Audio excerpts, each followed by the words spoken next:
بسم اللہ والصلاۃ والسلام علی رسول اللہ۔ ایک سوال ہمارے پاس ہے کہ کیا دیوان علی یہ مولا علی رضی اللہ تعالیٰ عنہ کے اشعار ہیں؟ کیونکہ یہ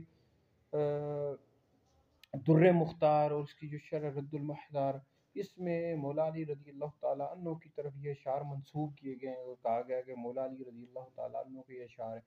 دیکھیں جو در مختار ہے، اس میں علماء کی فضیلت، علم کی فضیلت کے حوالے سے چند اشعار مولا علی رضی اللہ تعالیٰ عنہ کی طرف منسوب کیے گئے ہیں۔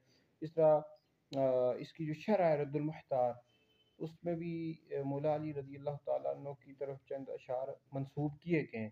اور لیکن اعلیٰ حضرت امام علیہ سنت نے یہ رد المحتار کی شرح لکھی ہے جد الممتار، تو اس میں لکھا ہے کہ مولا علی رضی اللہ تعالیٰ عنہ کی طرف ان اشعار کی نسبت کرنا درست نہیں ہے، یہ مولا علی کے اشعار نہیں ہیں۔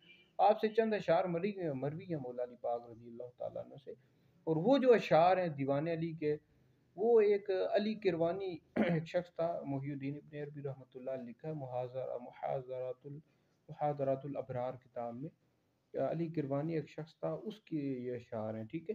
یہ دیوان علی کے جو اشعار ہیں یہ مولا علی رضی اللہ تعالیٰ عنہ کے اشعار نہیں ہے، اور نہ ہی ان کو مولا علی رضی اللہ تعالیٰ عنہ کی طرف منسوب کر سکتے ہیں۔